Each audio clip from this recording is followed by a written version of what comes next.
high energy place, are you going to maximize or are you going to under-deliver? Which one? Is energy a habit? Yes. I want to make sure we maximize that habit. So maybe, since the energy's been lower, we should try something. Every one of you in this room is a person of influence. Some of you don't look at it that way, some of you do.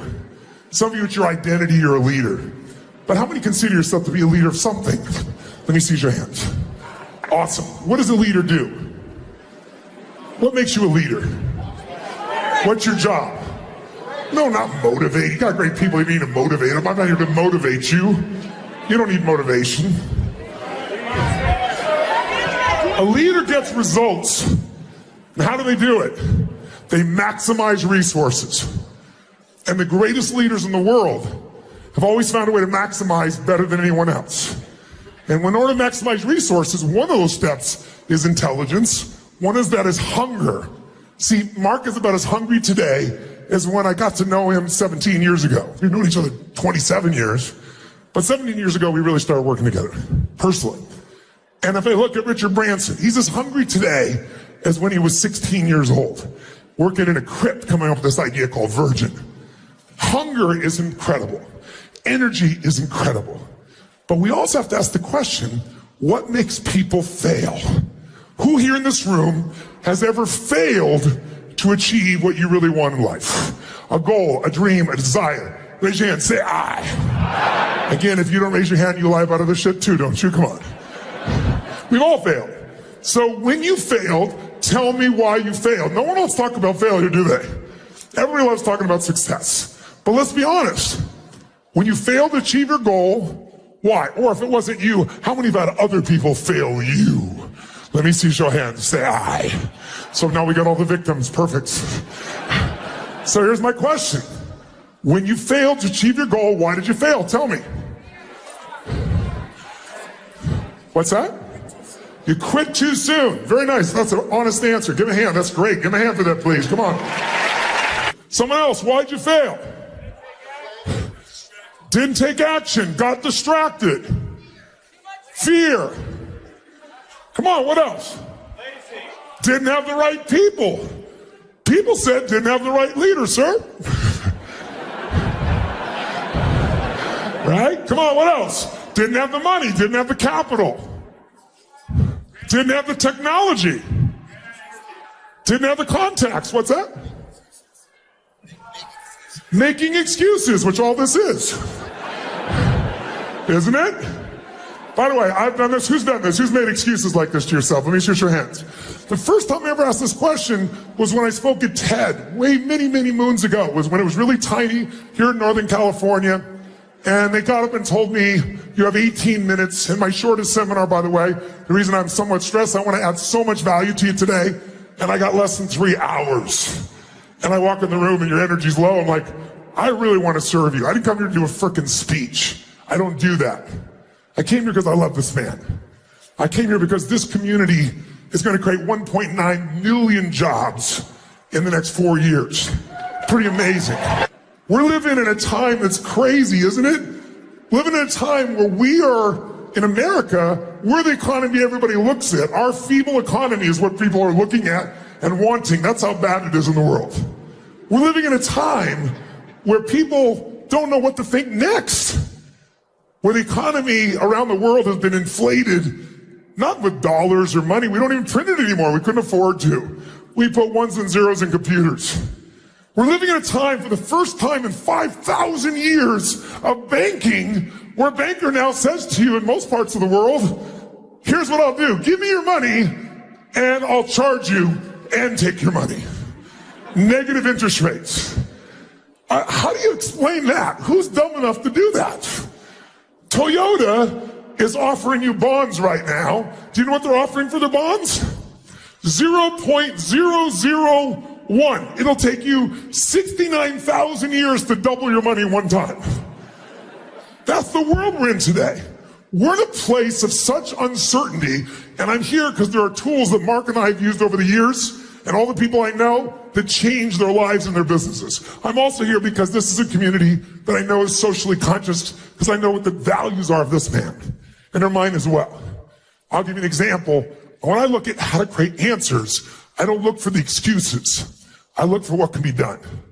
And what I found is this. When I first did this at TED years ago, I asked this question because I walked in, one of the only times it was about as quiet as this room. And I asked people, and the room in those days was very small. It was the heads of Google, the guys from Yahoo, Steve Jobs was in the room, pretty great group. In fact, it was the day that they came out with a technology that made this happen. They showed it for the first time from MIT. They pinched things and pictures grew. You can move things with your fingers. And we were so blown away. And Microsoft went in and bought the entire thing that was demonstrated. It was a tabletop with pictures. And Steve Jobs quietly walked back and went, I'm going to use that for a phone and change the world. Right? So here's what I said that day. I asked this question. I said, how many of you have ever failed? Not one hand went up. I said, I know you're out there. I can hear you breathing. And I said, how many of you failed? And now everybody raised their hand. And I said, when you failed, why'd you fail? And I heard some of the same things I heard here. What were the things people said? Didn't have enough time. Didn't have enough capital. Didn't have the right technology. Didn't have the right contacts. Right? Didn't have the right people. Didn't have all these things. And in the voice in the darkness, because it was a very dark room, I heard this voice say, didn't have enough Supreme Court justices. And I looked out, it was Al Gore. Vice President Al Gore there. And everybody started clapping, right, like crazy. And I looked at him and I said, that's one way to explain why you didn't become president of the United States. But I said, it's not an accurate one. I said, of course, easy for me to say, I never ran for president. But let's see if I'm true or not. When you told me all the reasons why you failed, you told me resources you were lacking. Courage is a resource, right? Time is a resource. Money is a resource. People are a resource. Technology is a resource. But here's the challenge. Resources are never the real problem. We all know it if we look around. Think about it. You can get the resources if you're resourceful enough. Resources are not the challenge, it's resourcefulness. So what is it we're really missing? It's some form of human emotion that we have learned to value less and less in a technologically driven society. See, if you're creative enough, can you get the answer, yes or no? Yes or no? And creativity is a resource. If you're committed enough, can you get the capital, yes or no? If you care deeply enough for other people, will you get people to help you, yes or no? Are the answers there if you're resourceful enough, yes or no? And in fact, whenever you see people in business that fail, they'll always tell you they were missing resources when they really just weren't resourceful enough. This man is incredibly resourceful. I'm resourceful. Every person that I work with who's gone from nothing to a billionaire, and I've interviewed 50 of them just in the last 4 years to give you an idea, which is why I gave you that book. I'm not going to talk about that. I just wanted to give you a gift because I literally spent 4 years of my life interviewing these people. And none of the people I interviewed were from the Lucky Sperm Club. They all built it from scratch. They did it by doing one simple thing you got to do in business, which is finding a way to do more for others than who? Than you, yourself, but more than anyone else in the industry. You got to find a way to add more what?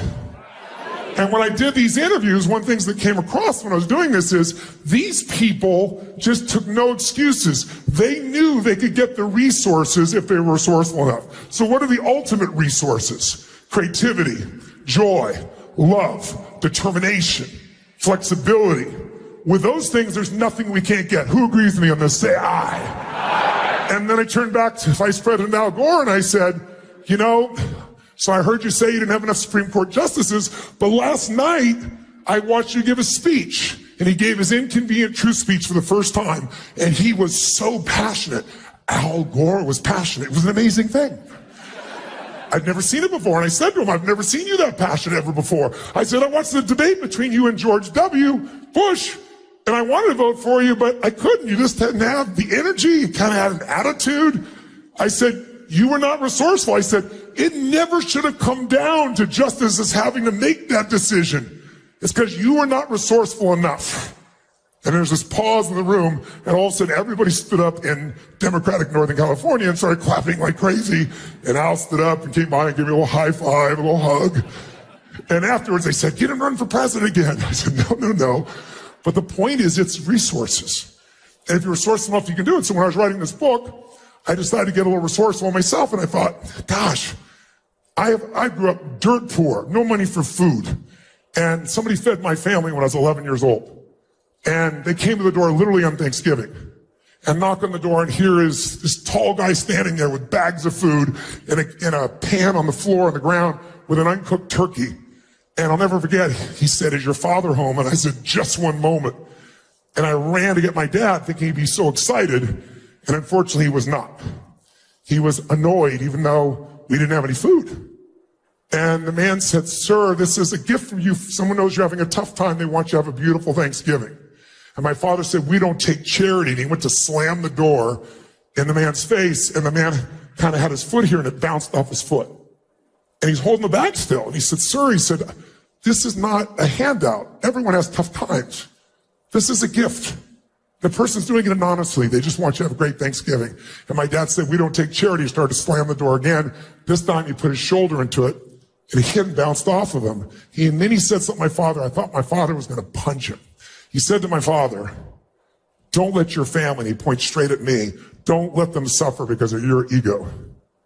Oh, I thought there was going to be a fight. My dad gave him a scowl, took the groceries, threw them on the table, slammed the door, never said thank you. And that day impacted me. It's why I'm here right now. Because that day I had to figure out a question in my mind, which is, how come my father be so angry about someone helping? And how come I was so happy? And the reason is, right now as you're listening to me, in every moment of your life, you're making 3 decisions. You might want to jot them down and see if it's true right now. The first decision you're making is, what are you going to focus on? Because whatever we focus on, we feel. And most of us let the world control our focus. You know, people say we're in the information age. We're not in the information age. The information age died a long time ago. We're drowning in information. We're starving for wisdom, aren't we? And so the bottom line is, you look around and I see my father, and what did he focus on? He focused on the fact that he had not provided food for his family. How would that make you feel if you knew you had failed at that level?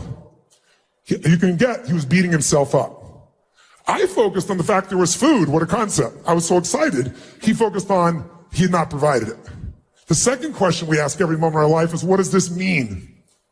Is this the end or the beginning? Is this person dissing you? Is this person attacking you? Is this person challenging you? Is this person loving you? Is this person coaching you? Whichever meaning you make is going to determine your emotion. Am I here to pump you up and motivate you? Am I here to serve you? Am I here to offer you some pieces you can make some decisions from that could be life-changing if you want them to? You get to decide. But whatever you decide is going to be your experience today and every day of your life. And most of us don't make these decisions consciously. We've got a conditioned response based on our past. So for most of us, the future is pretty much going to be like our past. We might make more money, we might do better in business, but we run into the same problems over and over again. How many can relate in some way inside here? Raise your hand if you can. Say I. My dad said the question, what does this mean? I know what it meant to him because he said it out loud over and over again to all of us. I knew he focused didn't have the food, that he didn't provide it because he said, I failed my family. I am a failure. There's no food for my family. There couldn't be a bigger failure. And the bottom line is, out of that experience, he made the third decision, what I want to do. And what he decided to do was leave our family shortly thereafter, which at the time was the most painful experience I thought of my life. But it turned out, you know, your worst experience of life can become your best if you decide to use it. And for me, I said, my God, there's food. But the big thing that changed my life was the meaning. And the meaning was strangers care. That's the meaning I pulled out of it. My father always said, no one gives a damn about anybody else. And I had plenty of evidence in the way we lived our life and the people around us. You know, there wasn't anybody coming to help before that, ever. And we were always in a challenged place. When I started believing strangers care, it changed my whole life. One belief can change your life. Today, you can make one decision in the next little time we're together and literally change your life without hyperbole, without BS, without exaggeration, not positive thinking, because our beliefs create and our beliefs destroy our life. And we have to become conscious as which ones are empowering us, so we use them more, which ones are pulling. And most of us are going so fast, responding to our world, that we don't actually stop and really check in and feel what's really going on. So my third one is, what am I going to do? I decided someday I'm going to give back. I'm going to do this for other people because this changed my life. And so I have. I started when I was 17. I decided to feed 2 families. And I didn't have any money, but I was like committed. I went to the grocery store and I got 2 baskets and I thought I'm going to feed 2 families for like 3 days. I'm going to make this incredible Thanksgiving for them. I know what it meant to me. It's going to mean that to them.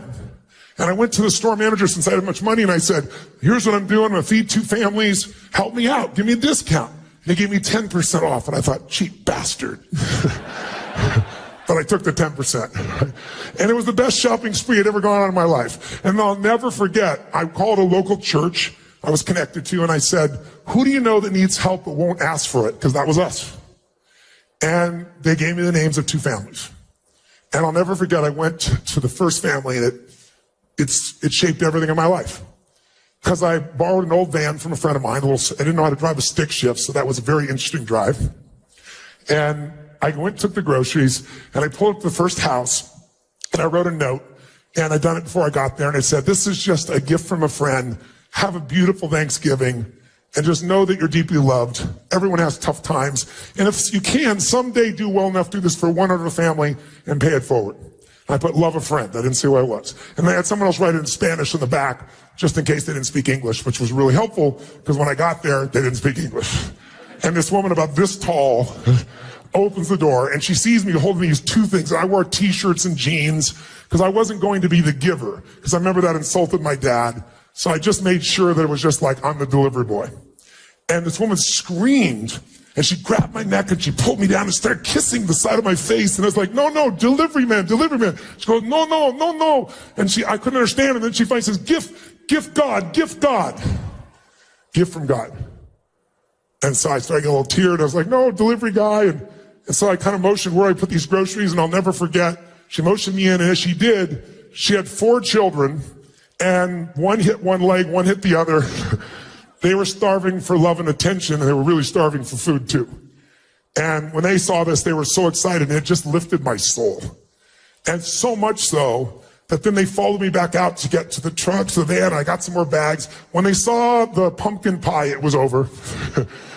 And the moment that is seared into my memory of my life, that changed my life, was seeing at the end, I didn't want to leave, but I had to. I go deliver the food, and then one little boy just would not let go of my leg, looking up to me, and it was just one of those surreal moments in your life, because I was that boy one day, not that long ago.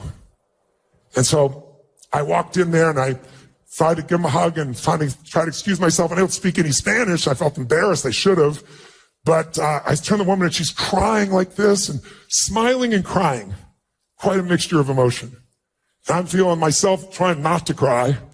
And then, all of a sudden I try to say, Happy Thanksgiving. And I noticed I said, Feliz Navidad. I knew those 2 words, right?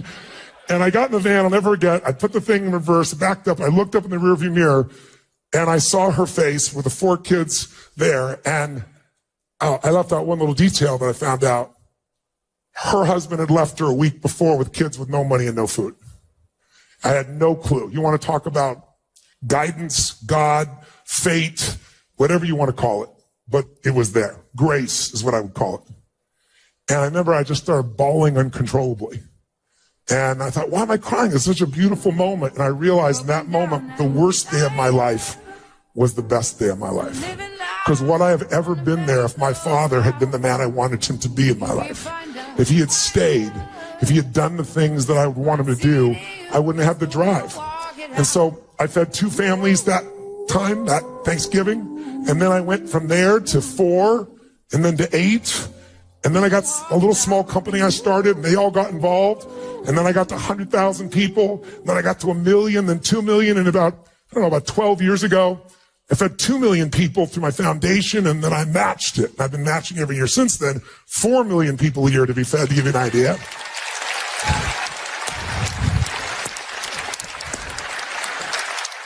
And then, when I read this, and when I was writing this book, I got really resourceful. These guys are multi-billionaires. I'm moving in that direction, which is an incredible privilege. And I'm doing this good work, but I got to step up my game, because while we're watching these guys make billions, we're also in a world where the rich are getting richer and the poor are getting poorer. And it isn't right. And we all have something we can do about it. And people like you are the ones that will do that. If we succeed, we have more we can give. If that becomes our ethic, our way of being. And so the bottom line is I thought, you know what? How many people have I fed in my lifetime? And at that point, I'd fed 42 million people in the course of my life. And I thought, what if I did that in 1 year? And I got resourceful. And I found out how to do 50 million people. And then I got more inspired and I fed 100 million people last year. So the real reason I'm here is the other reason is I'd like to call to you to do so well that you can do well for others. And if you won't give a dime out of a dollar, I can promise you won't give 100 million out of $1 billion. This guy did it when he had nothing. I've done it when I had nothing. That's why I'm doing it now. I'm doing well. That's really wonderful. And I was here in San Francisco and I just happened to see somebody here. I was reading the newspaper and I was here earlier this year. I was doing some business and I saw that a group of nuns, a group of sisters from Notre Dame were getting kicked out. They're feeding the homeless and they're about to become homeless. In one of the richest communities in the world here, San Francisco, with a tech community. And I couldn't believe that no one was doing anything. So I went and met these sisters and said, let me negotiate with your landlord. I don't think he wants to be hated by all humans. And I met Kevin Fagan over here from San Francisco Chronicle, and I asked him, how do I get these nuns? He introduced me to them, and I sat down with him, and I went and negotiated with this man. Everything's negotiable. And there was great leverage. Do you want to die? You want everybody to hate you? And so I worked it out. So my intention was work it out, give him $50,000 so he wouldn't raise their rent, keep him in, and then I promised them I'd get him out within the year and help them find a new place. But I got so inspired, the nuns started looking for a place, and I was going to help them lease it. But they started looking to buy a place. It's like, how are you going to buy a place? You have no money. They said, we are praying to God that someone will show up and buy it for us. I'm thinking, shit. So I bought them a place. They have their own place. So I thought, shit, I don't even live in San Francisco. What am I doing it here? But if you're resourceful, you do what's right wherever you are. And then we got them a place, and then the people were fighting us on the soup kitchen. And then so I needed a new place for them to be. So Mark's never acknowledged it, but I have to acknowledge. I called my buddy. I said, Mark, I bought the soup kitchen. How about you buy him a condominium? And Mark did. He bought the place that they all live. How do I have for Mark Benioff over here? Pretty amazing here, right? So before we go any further, if you find real value by the time I'm done here, and I believe you will, significant value since you came here and paid something, I'm sure, I'd like to invite you to match me in helping either these local sisters or Feeding America. And I will match whatever you give, $10, $10,000, up to $5 million, I'll personally match. This room is filled with some players. If you're at that level, I'll do it. If you want to get resourceful and give in $10, or resourceful and give 10,000, or resourceful and give 5 million, I'll match you. Or if you just want to help these nuns out, I want to point it out. I bring this up really simply because whether it's becoming president of the United States, or feeding your family, or feeding the world, or changing your business, it comes down to resourcefulness. They asked Sam Walton in 1974, had 78 stores. And if you read the Wall Street Journal, and if you read a bunch of the reviews done by the financial community, they all said in that year, sell. Does anybody know why they said sell? Sell Walmart in 1974.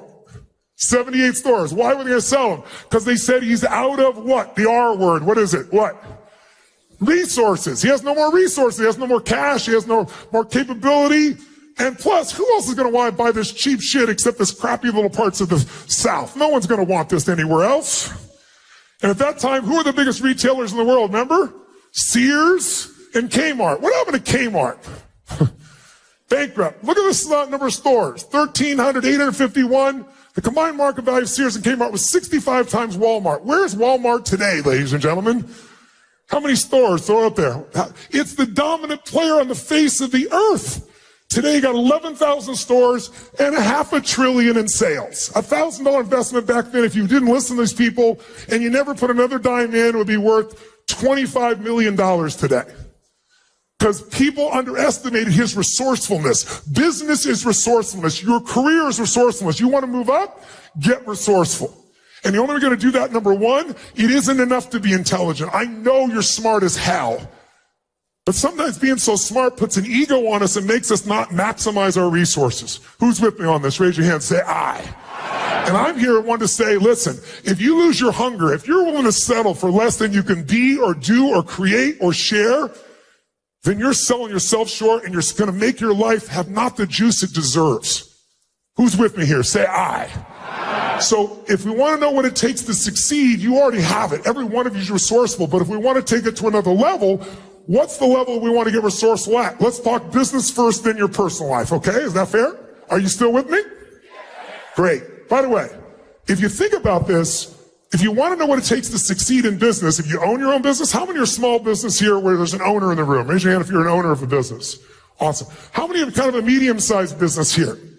How many are enterprise size? Let me see a shout out. Enterprise size businesses. How many have no idea what size your business is or you're too tired to raise your freaking hand? Thank you very much. So whatever your business size or capacity is, if we want to know what it takes to grow a business, all you got to look is the most successful businesses, or you could go back to Peter Drucker. Peter Drucker said it 30 years ago. He said all business is two functions, innovation and marketing. Innovation and marketing employs everyone else. You can't have accounting without a company that isn't constantly innovating and marketing. So let's write down what those are, because it's also true in your career. If you want to move up within a company or grow your company, you've got to innovate and market. What is innovation? It means finding a way to do more for others than whom? Anyone else. If you become the dominant force to do more for others than anyone else, it's probably you begin to realize business is a spiritual game. Because what does every religion in the world talk about? Every great philosophy of meditation talk about? Treat thy neighbor like thy, love thy neighbor like thy, and yet how many people really do it? If you're innovating, you're looking for new ways to make life better. And the way to do that, if you want to jot down one thought that'll change the game, that most high-intention, quality business owners fail to do at small businesses and medium, and certainly in enterprise, is they forget. They start falling in love with their products and services. That is death in the world of constant change. You have to fall in love with your clients. This guy over here, and I'm blowing smoke, it may sound like to you, but I love Mark. I love him dearly. I've known him all these years. And you must have great respect for him or you wouldn't be in this room. We've all benefited from what he's created, that vision made from decisions. But this man is nothing but innovation. It is, in my opinion, Forbes. How do you win most innovative company 5 years in a row for a half decade straight? You do it because he's not falling in love with his products. He's always wanted to change the product. He doesn't give a damn the product. He cares about you. He's thinking constantly about how can I make life better for you. He just got traveling before he got here to 8 different cities. He works around the clock. He's so excited he's going to do another 8 cities right afterwards because he wants to know, what do you want? This entire company that dominates its industry is driven by that concept of innovation. You don't fall in love. And don't fall in love with your job. Fall in love with somebody you want to serve within that company, those clients. Because if you do that, you'll move up within the company as well. If there's no limit to what you can do if you add more what? Add more what? Come on, guys, add more what? I know you're starting to drip down into that state. Nothing wrong with it, but let's get in our bodies. Because I know you intellectually, but most of us know the truth intellectually, but we don't do it. People know what to do, they don't do what they know. Because you got to get it where it's activated. So innovation, that's what innovation's about. But if you innovate like crazy, that's not enough. You still got to be an effective marketer. In fact, who's ever seen someone who has an inferior product or service to your own and they've had bigger revenue, sales, impact? Raise your hand. How many have seen this? How many have been annoyed by this? Say I. And why? Because they either innovated more and you were wrong, they were a better product, but very often they were a better marketer. Does the best product or service always win? Yes or no? No. The best marketed product will work at first, but if it's going to be sustained, it has to be the best product and the best marketing. Companies like Apple, companies like Google, companies like the company you're in right now, Salesforce, these are the companies that do both innovation and marketing. And if you're an employee of someone and you're saying, what's my ticket to make my life the way I want it? It's innovation and marketing within you. It's finding out, what can I do to add more value to this company? What can I do to add more value to our clients? What can I do to make that happen? And then, how do I make people know? How do I get people to want to do business with me, want me to move up in the organization? That's what it really comes down to. Now, here's a question. Marketing today. Is marketing today easier or harder? Give me your first gut reaction nice and loud. Which one? Say it again. Easier or harder? I'm hearing a lot harder.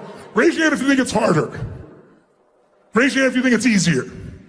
Okay, well, the room is about 60-40. It sounded worse than that because harder people talk harder. It's harder.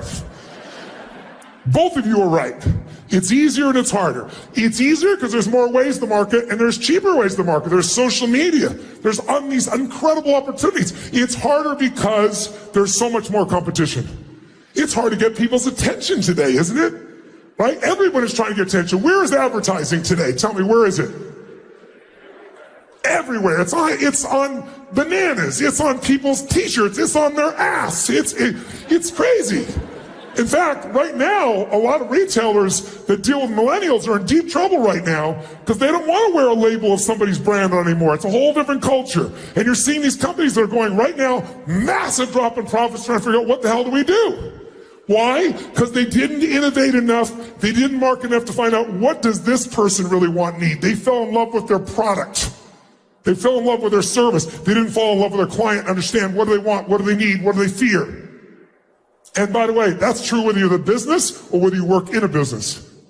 That's number one job for all of us. That's what makes the economy go.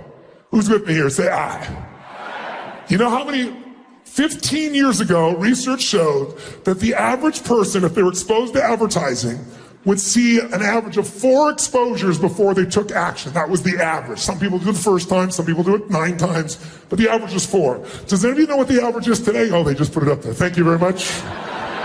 That was very helpful. 16. So those that said harder, you're right. It's harder because it takes so much more, but that also is precluding that your message isn't very engaging. If it's engaging enough, you can get them in the first time. Now, how do you do that today? Well, if you're a small business, you go, how do I compete? We've seen all these companies disappear, right? There used to be these small bookstores, and then who came along?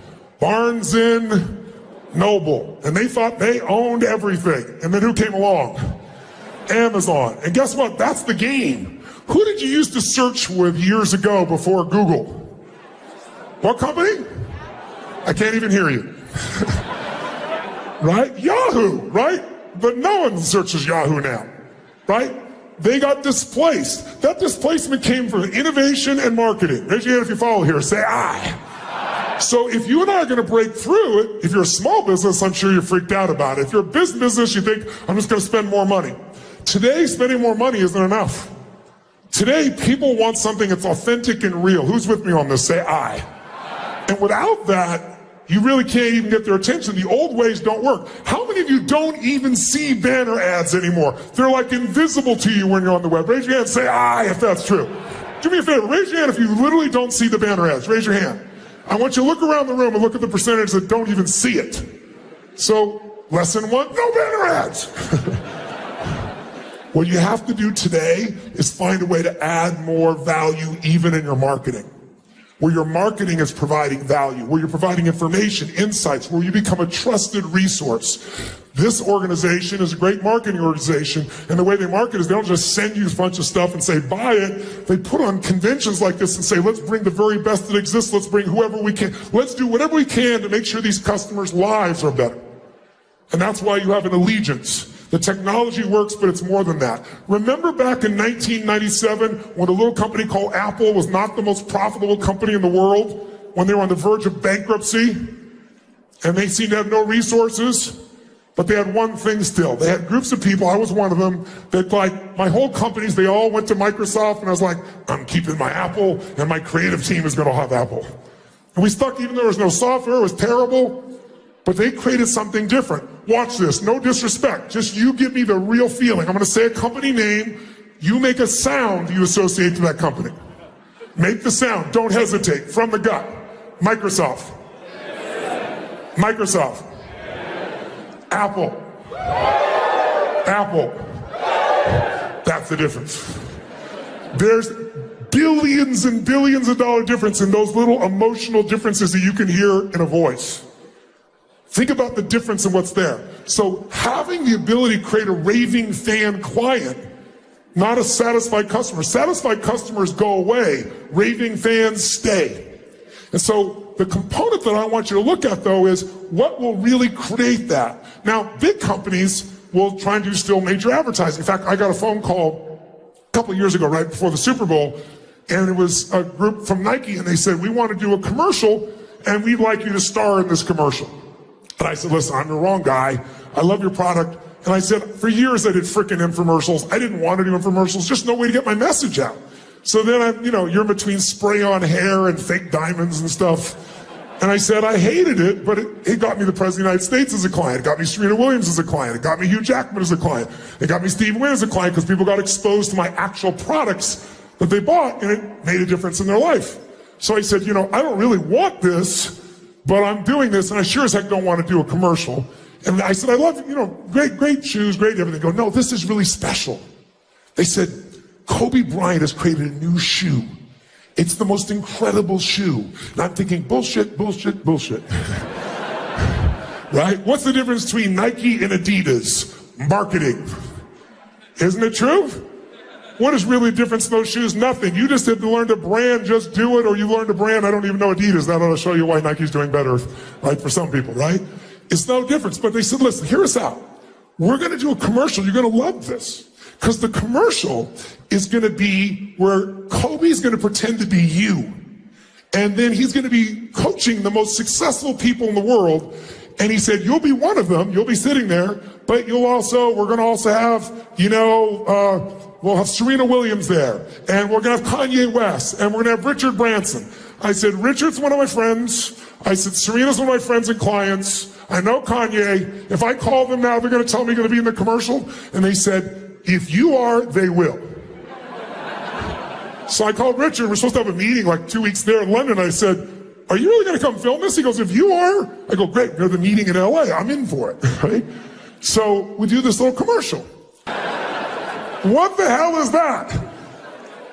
And that made them sell a lot of shoes in their mind because all they understood is something that makes no sense. Did anybody see anything about shoes that made any sense in this? No, because the marketing was, can you imagine how much it cost to put all those people in a room and do this little endorsement? That was a huge sum of money. Those are some of the biggest players on earth. And they got the return because people don't buy products. They buy emotions. They buy identities.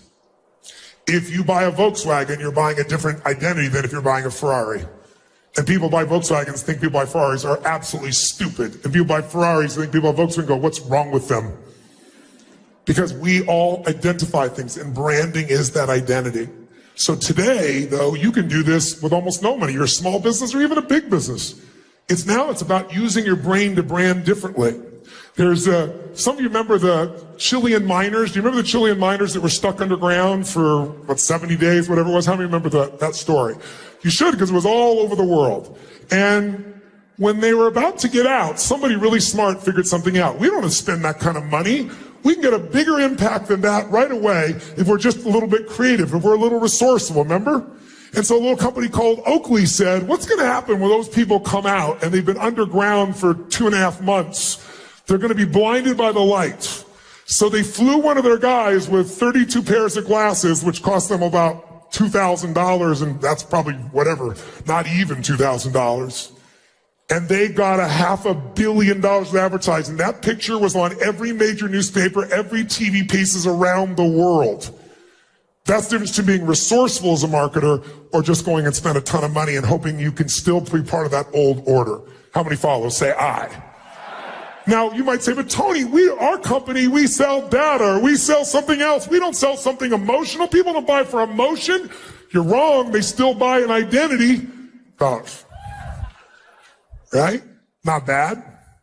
Harry Potter, they're opening a brand new Harry Potter that they're going to do down at Universal Studios. And people have been waiting for years. And of course, Universal had a budget. I apologize, I don't remember the number, but it was a gigantic marketing budget. But fortunately, the person running marketing was much more resourceful. So you know what she did? She decided she was going to spend not $1 on advertising, not a penny. She wasn't going to make even a commercial to go on the web. She called the 12 largest bloggers in the world who are experts and followed on Harry Potter. She said at midnight, send them a special invitation. There's only 12 of you. If you're late by 1 second, you're off the call. We're going to give you a special insight to what's coming. She spent an hour on the phone telling them the story of what was going to happen. And within 24 hours, more than 250 million people around the world knew everything about what that park was and didn't spend a penny because she was resourceful. Don't tell me you don't have the resources. If you don't, it's because you're low energy. It's because you're so frickin' smart, you're in your own way. You're getting your brain being smart. You're staying in your head. I tell people, stay in your head, you're dead. It's the heart where you'll find the breakthrough. Who's with me on this? Say I. And that's also true whether you're a company or whether you're an individual and a company wants to move up. Because I know some of you is like, well, that's great for the company. What about me? This is really about you in the end. How you can be more resourceful to innovate, bring more value. If you brought that to Universal, do you think that woman's going to move up in that company? Do you think people in that company are going to want her to be a top executive? There is no limit. The only limit to our impact is our creativity and caring. If you care enough and you're creative enough, there is no limit. But most of us allow our mind to get in the way and we get caught up. Or we just do what we've been doing and we do it a little bit better. But that's not going to make you feel alive. It's not going to feel joy in your life. Now, here's a question. Is it possible that the breakthrough you're looking for, by the way, how many came here looking for breakthroughs for your business or within your career? Raise your hand if that's one of the main reasons you came here besides to party, because you kept me all out last night. I know you were out partying like crazy. How many came here for some breakthroughs? Raise your hand, say aye. Great. Breakthroughs are sometimes counterintuitive. Sometimes it's the littlest thing they'll do it. I want to get you to think about this in this business because you could make breakthroughs that no one thought of because they're looking for the big thing. If you're a tech person, if you're a salesperson, we all think a certain way based on the way we've been conditioned and trained. But if you think outside the 9 dots, if you do what everybody else does, you do a little bit better, you have a little advantage. But if you do what no one else does, you have a gigantic advantage. So I'll give you an example. What did Steve Jobs do in 1997 when Apple was almost bankrupt and he had no real money? One thing is he made a deal with Microsoft, which was like evil empire to Apple. But what did he do? What did he do to come up with a product? He didn't have time. He came up with a product that most people would say, well, there's no innovation. In fact, his engineers, the people inside, they're all saying, this is a piece of crap you want to build. He said, trust me, we're going to do this. I don't think he said, trust me. He was a little more intense than that. Right? He said, this is what we're going to do. Don't question me, I think is what he actually said. You probably know what he said. You were good buddies back then. And so what happened? I know what had happened because one of my dear friends said to me one day, we're talking about computers for some reason, I don't know why, but he says, my grandmother wants a computer for the first time. And I said, what kind? He said, that's what I asked her. And she said, a pink one. You remember what happened with the old iMac? Do you guys remember that breakthrough? That's what kept the company alive. And all it was what color were computers before that? What color were they? Throw up beige, weren't they? Right? And all of a sudden, all he did was come out and bring color. That was massive innovation. Now, how much creativity, how much money did that shit cost? That's what we're talking about when I talk about being innovative. You want to think outside of it. I'll ask you a question. Where were you in 1999? Where were you living? What were you doing for a living? Were you partying like it was 1999? Who remembers where you were in 1999? Okay, now that you're there, stay there for a moment. 1999, answer this question for me. If in 1999, what was the dominant computer company in the world? Who was it? Quick. Microsoft controlled what? 98% of all computers through their software. 98%, that's a fairly large market share. Right?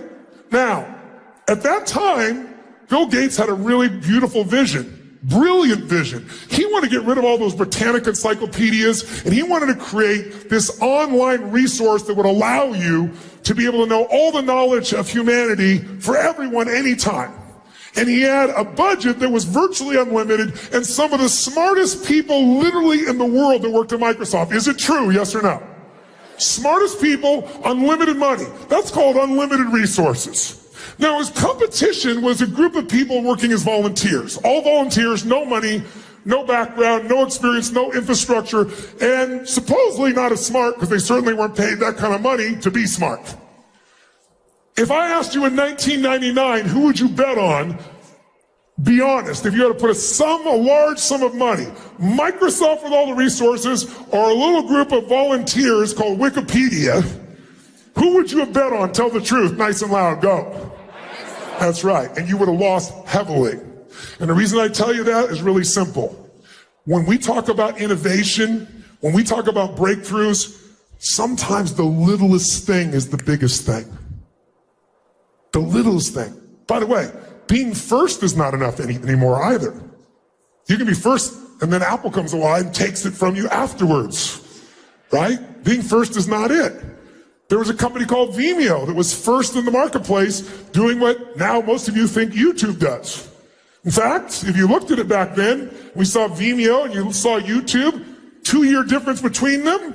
I know Chad, who created YouTube, brilliant guy, and what he did was really good. What I teach, he modeled them. He saw what they did and he modeled them. If you looked at them visually back then, they looked very, very similar. They did the exact same thing. But one was sold for $1.65 billion a couple of years later. And the big, big difference, what was the difference? Look at them. Visually look pretty much the same. Someone tell me, what was the $1.65 billion difference?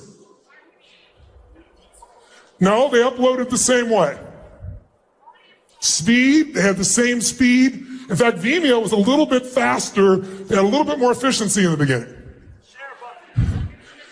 Somebody just said it. You must know the story, sir. There were, look it up, put it up on the screen there. There was 1 share button versus 9 share buttons on YouTube. Somebody said, the more you ask and you shall what? Receive. If we ask enough times, they'll share. But when people share, you get that geometric multiplied effect that we all understand now. That difference is the difference between 2 large companies, one of which is kind of nice, but is dwarfed by YouTube, and the other which went on to become the basis of where most people put their time and their energy for a lot of people for creation. So I want you to get that if you and I are going to go to a different level, all you got to understand is it isn't beyond your reach. It's beyond your reach if you're low energy. It's beyond your reach if you're unresourceful. It's beyond your reach if your ego tells you you're so smart. We need to put our smarts aside and use them with enough emotion and connection to say, how can I add more value? That's where the game really changes. Who's with me on this? Say I. Now, so that comes down to then how do we really make sure that we succeed? Then how do we get this resourcefulness in our companies? How do we do it within ourselves? Let's start with the companies. The most challenging thing in the world today is a term. You know, in business, we always have these terms, they become buzzwords, we hear them so much. But the reason they start out is because they're usually true. And that buzzword is engagement, right? I know Mark is obsessed with engagement. I'm obsessed with engagement. When I walked up here, I'm running up here, they wanted me to run from back there, it's hot as hell, and I'm looking around and nobody's engaged. What the hell? And so I know I can't serve you if we don't become engaged together. I can't do that if I just hear and talk to you or talk at you. So that's why I asked you, and I really thank you for participating, and want to keep that energy going because we've gone long enough that you've begun to go back into your learning trance. And you're being very kind and participating. I'm really grateful for it. But the higher the energy, the more you retain. Who's with me here? Say I. Let's talk about engagement. What the hell is engagement? Engagement is where everything grows. What's our job in business? Our job is to add more what? Win. Once in a while or every time? If you do it for decades, you become a brand. If you become a brand, people bend down on one knee, reach behind other things to buy Coca-Cola. Even though very often when you do studies, and they've done in the past, some of their competing brands seem to have a better taste test result. People don't give a shit. Give me the Coke. Because it gives them certainty. Because it becomes part of their identity, right? So our job is to engage people. And if we look at engagement, involvement, passion, connection, massive focus on how to do more for the client than anybody else, how are we doing that? How are we doing? Well, most of us pat ourselves on the back, but throw up the statistics. This is scary and crazy, and it shows you why economies around the world are where they are right now.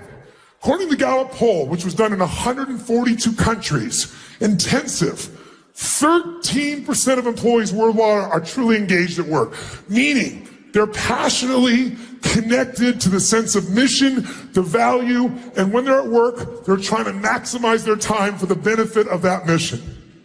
That means, by the way, 87% are not engaged. Now, it's better in the United States. We're better than anywhere else in the world. We have the highest engagement, a whole 29%. Think about that. That means 71% of U.S. workers are disengaged. That's pretty crazy. Does that make you crazy? And I know it's true. You know, when I went on this last book tour, I did 110 interviews. It's crazy, the most I'd ever done. And so I was going all around, and I won't mention the companies, but I was going to all the media companies, and I walked into these buildings. I got 31 companies. I have very passionate values about how we play the game of life, right? And I walked through these buildings, And the world, because we're so technology driven, it's so dead. But I'm walking around watching people on their personal Facebook, tweeting, doing those stuff. And the energy is so low because there's no mission. And you look around and go, how do these companies survive?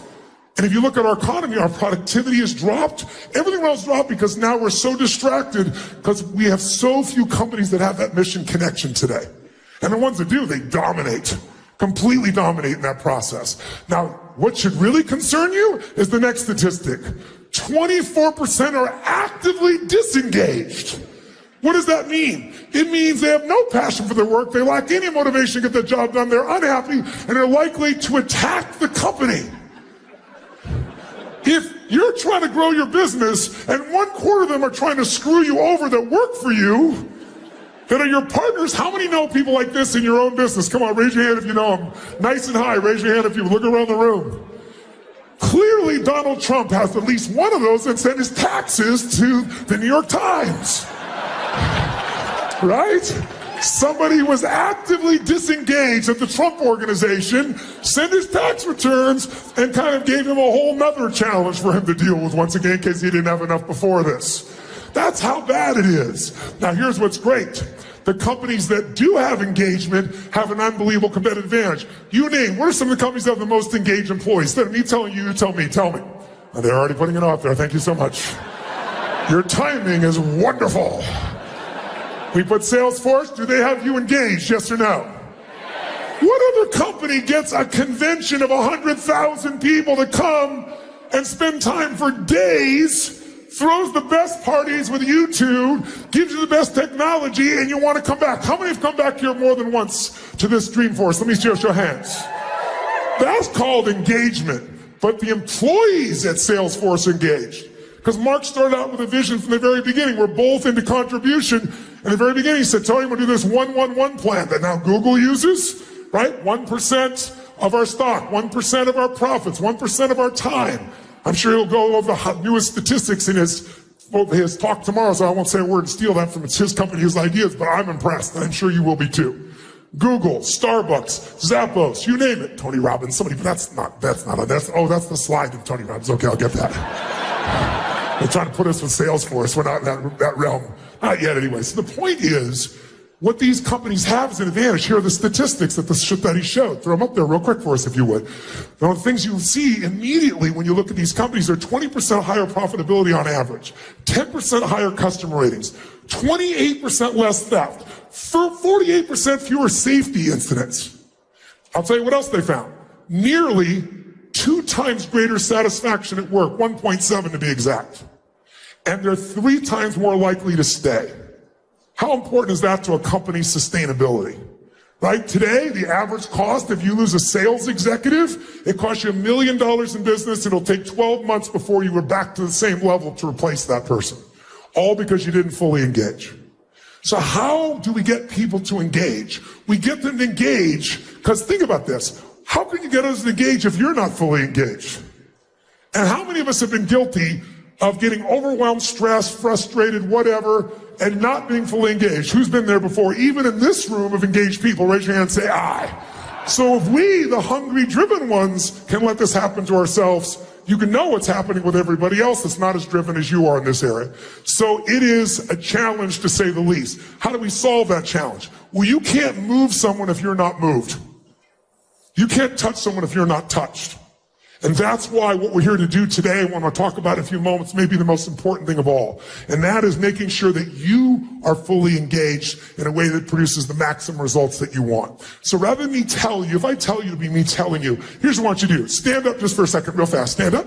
Shake your body out. Shake it out just for a second. Shake it out. Shake it out. And put yourself in a group of 3 people as fast as you can. If you got a notebook with you, you're welcome to do it, but go grab 3 people real fast. And one of you grab a notebook or a phone or an iPad or something. And what I like to do, all 3 of you raise your right index finger towards the ceiling in your group. All 3 of you. Okay? Point to the leader of your group now.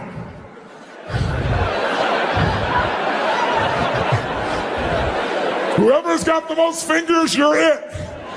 If you all pointed at yourselves, we know a little bit about your group. Okay? So here's what I want you to do. I want you, in fact, just sit down first for just a moment. Now you know who your group is. In a moment, you're going to jump back up with your group. I want you to write down the answer to a question. Throw it up on the screen for me, the questions, real quick. I want you to write down an honest answer as to how engaged are you to your maximum capability. How would you rate your level of engagement with the people you lead and manage on a scale from 1 to 10? 10 is absolutely off the charts, mind-boggling, they blow your mind. 1 is that I got a dead group of people, right? And what do you need to improve? What do you need to improve to increase that engagement? Instead of me telling you, you tell me. You tell each other.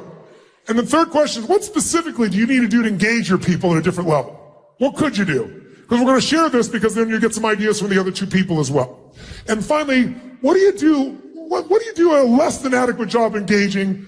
What could you do better with that person? In other words, think of someone you're not good at engaging. If you're good at engaging everybody, how many have a problem child? Someone who does not maximize their resources within your team. Raise your hand if you got somebody like that. Good. Then I want you to write down that person and ask yourself, instead of they're screwed up, what could I do? Where am I not engaging? How could I engage them more? So 5 quick questions, and then I'm going to put you with your team. Everybody out, shake it out, wake it up. Give me your score. How many of you were a perfect 10 in your engagement as a leader? Raise your hand. Okay.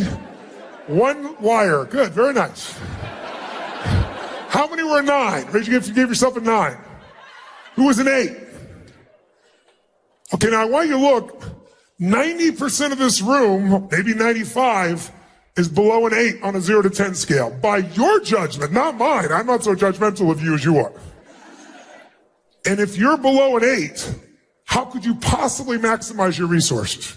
Much less enjoy yourself, because, listen, when you don't give your all, I remember I got a chance to interview Coach John Wooden. Anybody remember who John Wooden is? Greatest basketball coach in history of the world, college basketball. Won 11 national championships, 88 games in a row. And it wasn't like the Bulls with Michael Jordan. Every year was new players. It's college. And I remember he taught me something. He said, Tony, I asked him which one was his team that he was most proud of. And I know a little bit about basketball. I'm old enough to remember Lou Alcindor, Jabbar, Abdul-Jabbar, people like that. I thought that was going to be the group for sure. The winningest team. That was not the team he picked. He picked the team I'd never heard of. And I said, why that team? They didn't perform as high as these other teams. Why would you pick them as the greatest team you ever worked with? He said, Tony, because they maximized their abilities.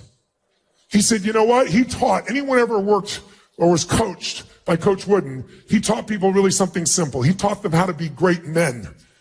And the way he did it was, he said, it's really simple.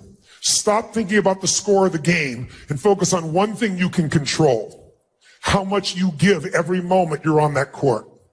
He said, there are going to be days when you win and when you lose.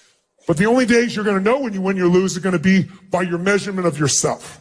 If every single moment you're on that court, you were engaged at level 10 or above, if such a thing were to exist, and you gave every ounce of yourself every minute on the court, then it doesn't matter what the score is, you won. Because you became more and you gave more. And in life, we don't get to keep anything except what we give. Because that's what makes us become something different. His entire mindset, by the way, was if you give your all every single moment on the court, and every one of us does, if all of us are 100% engaged, he said 99% of the time you're going to the highest score. Sometimes someone's going to get lucky, they'll get a different call, the ball will drop. But you can't control that. You can control you. So if you're below an 8, which most of this room is, it might be time to change. And maybe that's what I felt when I walked in this room and the energy was lower. It's like, it's not a judgment. It's just, I want you to have the enjoyment that comes at 10. How many can remember a time where you were so engaged in something that bombs could be going off? You would know you were like right there in the zone. Nothing else could distract you. Who's ever been in that place? Say, I. Make a sound of how it feels when you're in that state. Make a sound. Go for it.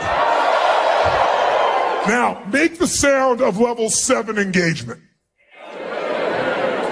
And then imagine doing that every day. So then you want to find some new technology that will get you excited again. And the technology is only as good as our engagement. Who's with me on this? Say I. So now I want to ask you real fast, round robin, while you're standing with your group. What makes someone engaging? What makes someone disengaging? Make a list. You have 1 minute. Go. Together. Do it together. Don't sit down. Do it together. Somebody tell me, give me an example of 2 things that make them engaging, 2 or 3 make them engaging, 2 or 3 make them disengaging. Anyone, raise your hand. Let me grab somebody. We'll grab a microphone. How about, yes, sir, right here. Give him a hand. Name's Poncho. I'm from San Luis Obispo. Great. Tell us 3 things that make you want to engage with them. Tell us 3 things that make you want to disengage or not be involved with them. Yeah, so engagement, positivity, level-headed, mission-oriented. Okay. Disengaging, unappreciative, grumpy, and unjust. Very nice. Give him a hand. Very nice. Somebody, tell us 3 things that make people engaging. Tell us 3 things that make you not want to engage with them or disengage. Empathy, drive, and positivity. Okay. Disengage would be lazy, mean, and somebody that has the worst case scenario attitude. Very nice. Give her a hand. Give her a hand. Tell us. And we came up with 3 things for someone to be engaging would be drive, positivity, and openness. Great. Disengaging would be victim, low energy, and a me, not we attitude. Give her a hand. Thank you very much. Let's see what you do inside yourself to turn on engagement or turn it off. Now, human emotion is energy in motion. That means if you want to change how you feel, you can do it by how you move. If you try to do it with your head, you can go in circles, can't you? Rationalize, go in the nut. So I want you to try something real fast. We're going to do a real simple exercise. I want you to discover how you can change your own engagement and your own interaction with people by seeing what you do in your body when you go to engage someone. And I'm going to give you some deliberate scenarios. We're going to do 3 real fast. Number 1, when I say now, I'm going to ask you to introduce yourself to as many people as possible as you can in 2 minutes. When you do that, I want you to introduce yourself to people you don't know, but I want you to do it from a different emotional state. I want you to do it as if you think this is the stupidest exercise in the world and it's a waste of your time. And why do you have to talk to this idiotic person?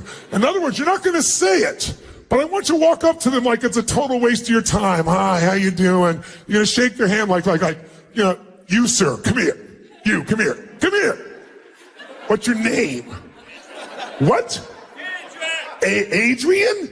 Adrian! Deliberately walk up and be in a state where you really think it's a waste of your time. Why do I have to talk to this person, but you're going to do it anyway? And I want you to notice, listen, notice what you do to be in that state in your body. What do you do with your face? What do you do with your breathing? What do you do with your posture? Do you go straight towards them or do you hesitate? I want you to notice not only how it feels to be greeted that way, that'll be obvious. I want you to notice what you got to do to be in a state where you disengage with someone like it's a waste of your time.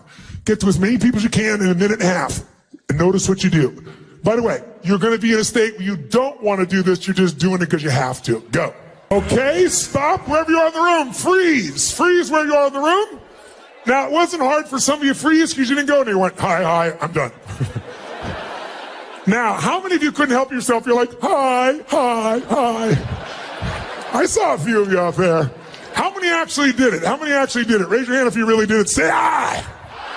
So I want you to yell out the answer because we have about, 7,000 people in this room and they're from all over the world. So it's a great test ground for human beings. Raise your hand if you had to change your body to go in this lousy state. In some way, raise your hand if you had to change your body. Say aye. Raise your hand and say aye if you change the muscles in your face to get in this little annoyed state. Say aye. Tell me, did you increase your breathing more full or more shallow in this state? Nice and loud. Which one? Which one? Did you talk louder or quieter? Which one? Which one? Did you talk faster or slower in this state? Which one?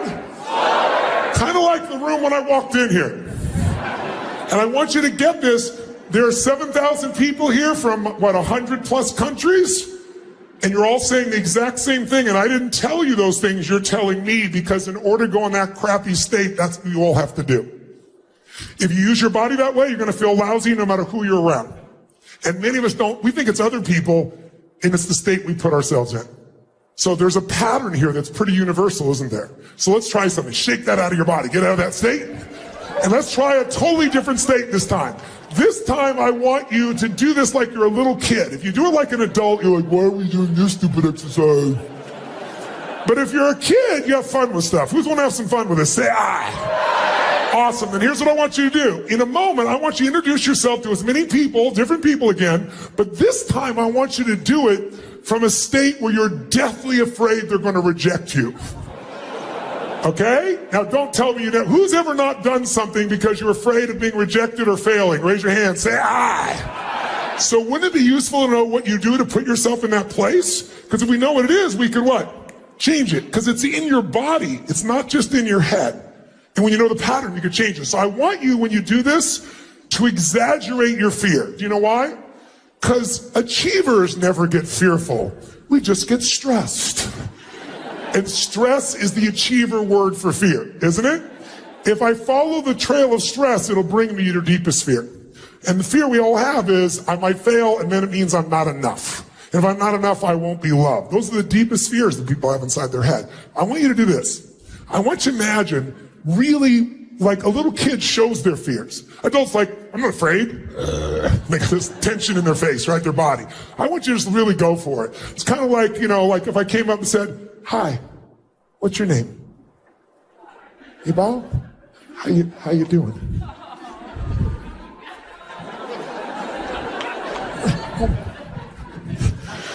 Give her a hand. It's Ibal, ladies and gentlemen. Give her a hand. Kind of like, how many of you in this room have ever watched, like, let's say the Olympics, the Winter Olympics on television, and you're sitting in your chair and you're watching someone skiing or snowboarding, and you're sitting to yourself doing this. Who knows what I'm talking about here? Say hi. I want you to exaggerate so you see what you're doing on a more subtle level. Just 1 minute, as many people as you can, but like a little kid, you're deathly afraid. And I want you to see, what do you do different with your face, your shoulders, your breath, your voice, the way you shake hands? And let's see if it's different or the same as when you're really annoyed. I think you're going to find it's quite different. Ready? Go. Kick your body out. Get out of that state. Question. Did you use your body the same or different than when you're pissed off and annoyed? Which one? Yes. Raise your hand if you change the muscles in your face in a very different way than when you're annoyed. Raise your hand. Say, I. Did you talk louder or quieter than when you're pissed off? Faster or slower? Yes. Did you go straight for him or hesitate? Did you breathe more full or even more shallow than when you're annoyed? Which one? Can you hear everyone saying the same thing? What are the chances of 7,000 people from 100 countries without direction saying they're feeling the exact same thing in their body when they're feeling the emotion? It's because we're all unique, but when you use your body one way, you're going to be pissed off. Use another way, you're going to be feeling fearful. And how fast can we change how we feel then if all we got to do is change our movement? How fast? Like that. Let's take one more. Shake your body out. Okay? This time, how many of you own your own business? Let me see your hands. How many of you are leaders of the business? Raise your hand. Okay? How many of you are parents? Raise your hand. How many of you have a relationship, check this out, a relationship with a human, Then this shit's gonna work for you. Here's what I want you to do. When I say now, I want you to greet people, but we're going to change the motivation because I hate the word motivation. I've never been a motivator, but I do believe motive does matter. If your motive is just to manipulate, most of us have pretty giant bullshit meters, and we can figure that out at this stage, can't we? I mean, even reality television is bullshit. So we know what's true. How many know what I'm talking about here? Say I. So the motive change is going to be this. I want you to approach somebody and greet people and meet people in 2 minutes, but we're going to have a different understanding. If this person does not like you in the first 3 to 5 seconds of meeting you, if they don't like you in the first 3 to 5 seconds of meeting you, they are not going to do business with you, and your children are not going to eat next week. Or just in case you don't have kids, we'll do it this way. If they don't like you in the first 3 to 5 seconds, then everyone you care about dies like pigs in hell. If it was that important, I bet you use your body and face differently, wouldn't you? So, by the way, when you go to do this, I'm talking full tilt like it really is true. And let's see if you use your face, your voice, and your body differently. Ready? Go. If that felt better, say I. Say I. Question, did you use more of your body or less of your body? More muscles in your face or less? More voice, louder voice or quieter? Faster or slower than the other two we did? Did you hesitate or go straight for him? Did you touch him? Did it feel good? Why? You should have seen who I touched. No. Because emotion is created by motion. In other words, listen to me. If you use more of the gifts your Creator has given you, you will experience the gifts you think you're looking for somewhere. Everything you want to feel is already inside you, my friends.